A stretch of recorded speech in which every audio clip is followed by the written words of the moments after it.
Evet arkadaşlar, tekrar merhaba. Sizlerle şu anda hem Hollyland mikrofondan hem de masaüstü stüdyo mikrofonu olan Steinberg STM-01'den ses kaydı yapıyorum. Kaydımı da görüntü kaydımı da Sony ZV-1 ile yapıyorum. Sony ZV-1'in biliyorsunuz ürün tanıtım modu çok iyi. Şu şekilde.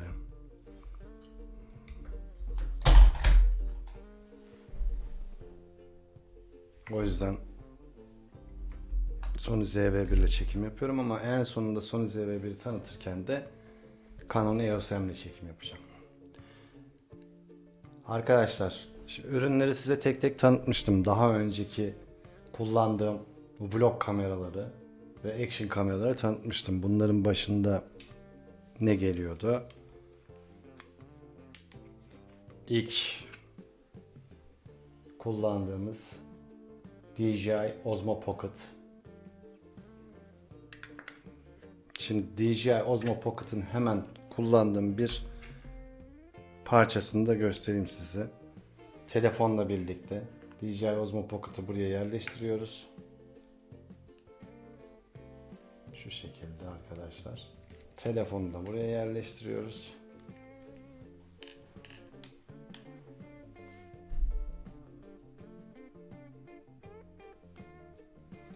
DJI Mimo uygulamasını da açalım arkadaşlar. Evet, şu şekilde.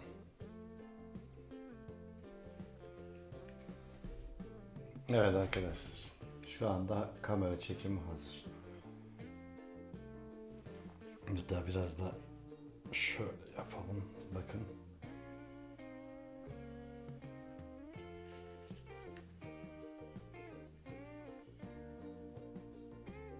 Bu şekilde çok da pratik oluyor arkadaşlar.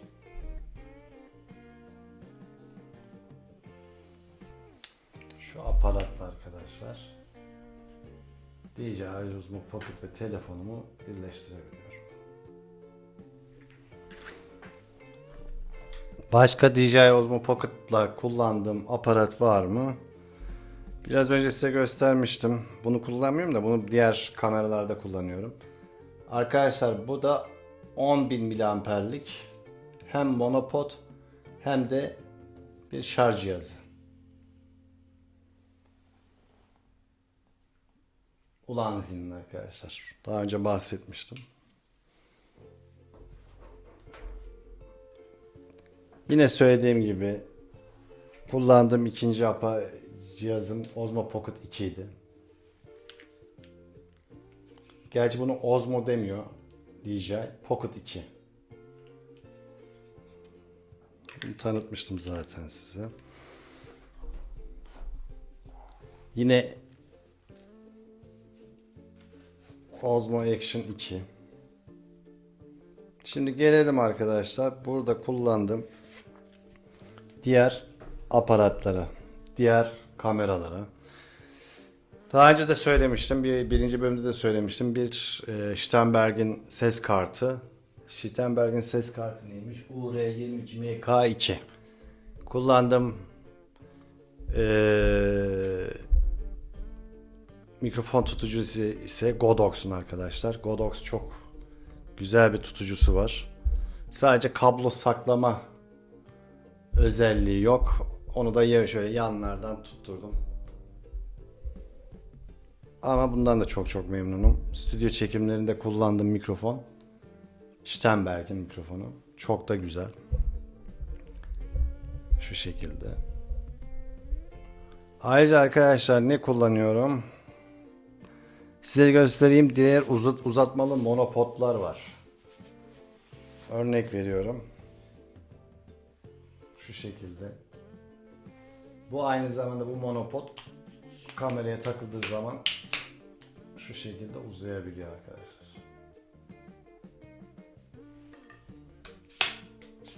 Bunun bir küçüğü var arkadaşlar. Onu da göstereyim. Şu bir. Şu da ikincisi. Bu biraz daha küçüğü. Biraz daha hafifi. Bu da aynı şekilde uzayabiliyor.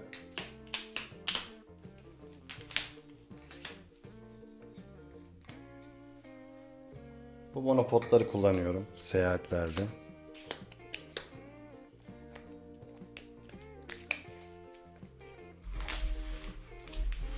Bunları da bir kenara kaldıralım arkadaşlar.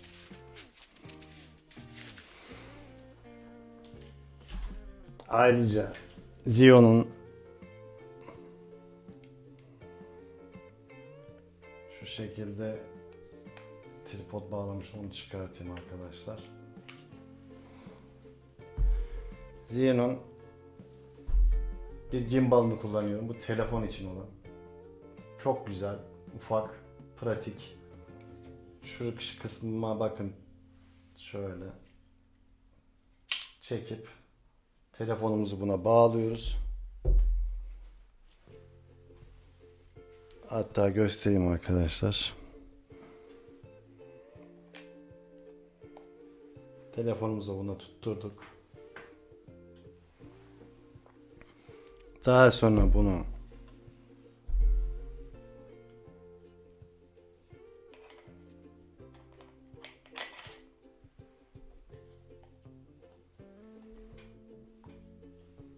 tutturduk. Açalım bakalım ne olacak. Tabi dengelemedik arkadaşlar. Önce dengelememiz gerekecekti. Dengelemeyi unuttuk. Sanırım şarjı az arkadaşlar. O yüzden kullanamıyoruz şu anda.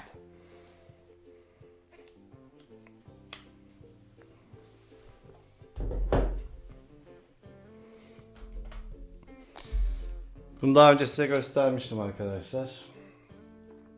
DJI Osmo Pocket'ları ve DJI Pocket'ları kullanabileceğim bir aparattı bu, uzatmalı. Bunun tanıtımını yaptım zaten. Şu çok güzel bir tripod arkadaşlar. Çok iyi sabitliyor kameraları. Metal aksamlı, büyük bir tripod. Ayrıca arkadaşlar şu da, eğer bu Osmo Action kamerayı, şu Osmo Action kamerayı arkadaşlar bir motora, bir kaska falan sabitlemek istersem şu aparatı kullanıyorum. Şu şekilde gidiyor. Ayrıca arkadaşlar kullandığım ses kayıt cihazlarından Tascam'in müthiş bir ses kayıt cihazı var. Bunu da özel çekimlerde kullanıyorum arkadaşlar. Yani şöyle göstereyim size. Özel çekimler derken bu çok kaliteli bir ses kayıt cihazı. Özellikle çok iyi. Şurada rüzgar korumalı. Bunu ben yaptım arkadaşlar. Süngerden. Şimdi arkadaşlar kullandığım diğer bir uzatıcısı GoPro'nun uzatıcısı. Şu da GoPro'nun uzatma monopodu. Bu da bu şekilde uzuyor. Bağlantı kısmı GoPro'nun bağlantı kısmı, farkındaysanız. Şöyle göstereyim.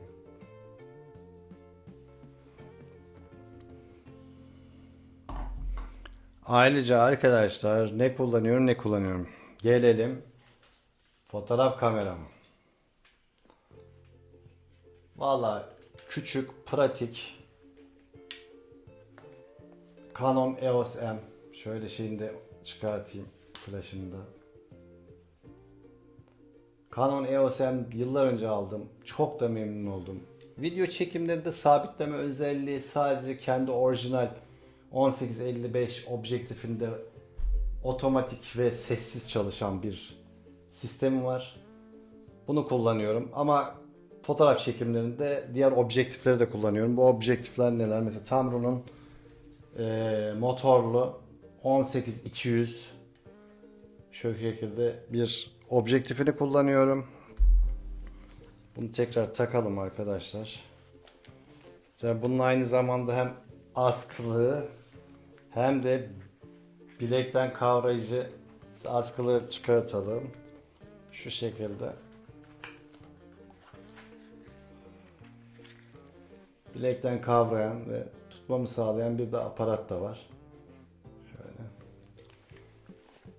Canon EOS M'in arkadaşlar aynasız bir fotoğraf makinesi, aynasız bir video, aynı zamanda video kamera ve çok memnunum. Dediğim gibi objektifi yalnız diğer objektifleri takabilmem için mutlaka bir yine Canon'un mount adaptörünü F-EOS M mount adaptörünü kullanıyorum.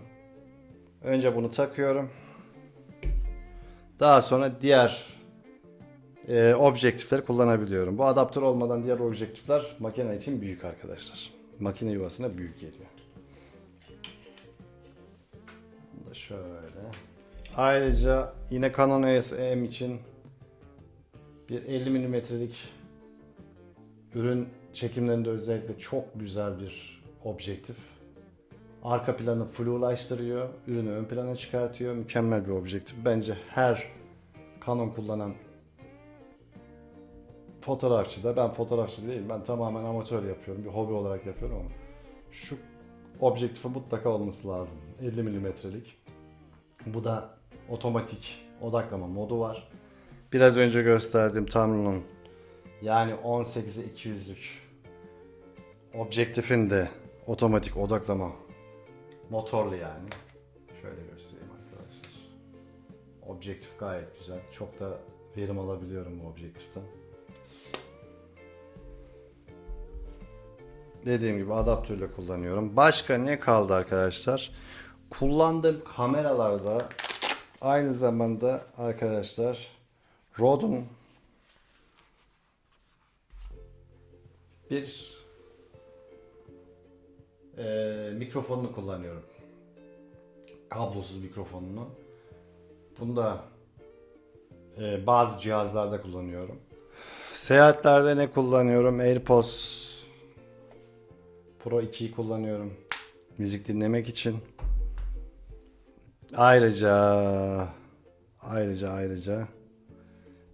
hard diskleri göstereyim. Kullandığım 1 TB'lık Toshiba'nın bir hard diskini kullanıyorum veri depolamak için.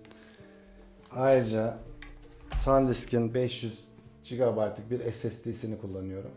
Bunu iPad Pro'ya da kullanabiliyorum. iPhone'a da kullanabiliyorum arkadaşlar. Çok özür dilerim, iPhone'a kullanmadım daha önce. iPad Pro'da da kullanabiliyorum bunu. iPad Pro'yu tanıtmama gerek yok herhalde. Seyahatlerde olmazsa olmazım arkadaşlar. Bir de arkadaşlar seyahatlerde yine video montaj programları kullanıyorum. Bu montaj programlarını nerede kullanıyorum? iPad Pro'da kullanıyorum. Aynı zamanda Samsung'un şu şekilde bir Microsoft işletim sistemli pad'ini de kullanıyorum arkadaşlar. Tabletini de kullanıyorum. Tablet bilgisayar bu aynı zamanda şöyle. Bundan da çok memnunum. Hemen her şeyi bitirdim diyebilirim. Daha bir sürü malzeme var ama bu malzemeler artık tamamen aparat niteliğinde arkadaşlar. Onları çok tanıtmayacağım. Bunlar ana kullandığım cihazlar ve aparatlar. Arkadaşlar gelelim Sony ZV-1'e. Şöyle. Sony ZV-1 de oldukça iyi bir kamera. Ben bunu çok merak etmiştim ilk çıktığında. Kesinlikle almam lazım dedim ve aldım. Daha sonra bakın şu şekilde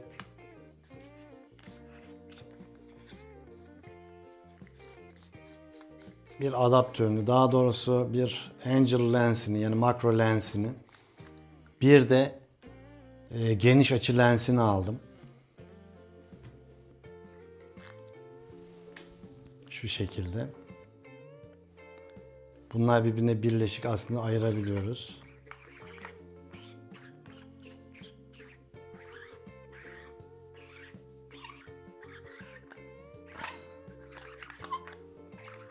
Şu geniş açı lensi arkadaşlar. Bu da makro lensi. İkisini de ayrı ayrı kullanabiliyoruz. Örnek veriyorum. Sony ZV-1'e makro lensi takarak makro lens takarak bu şekilde kullanabiliyoruz. Yani yakın çekimlerde makro lensi. Üstüne de geniş açı lensini takarak arkadaşlar şu şekilde Sony ZV-1'i kullanabiliyoruz. Sony ZV-1'in çok artıları var. Bu şekilde selfie moduna geçebiliyoruz. Kameradan kendimizi görebiliyoruz.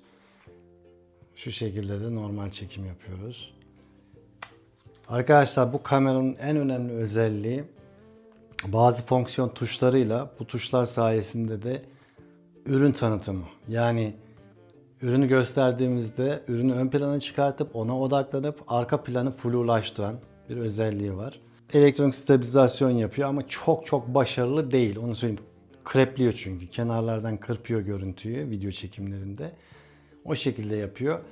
Ben bunu önce vlog kamerası olarak aldım ama o kadar vlog çekimlerinde çok ideal değil, onu söyleyeyim. Evet, gece çekimlerinde çok güzel. Lensinden dolayı, daha doğrusu objektifinden dolayı çok güzel çekimler yapabiliyor ama hem taşıması zor hem de dediğim gibi stabilizasyonu elektronik olduğu için bir DJI vlog kamerası ya da DJI action kamera gibi mükemmel bir stabilizasyon sağlamıyor. Ama onun dışında stüdyo çekimlerinde artık kullanıyorum. Çok memnunum.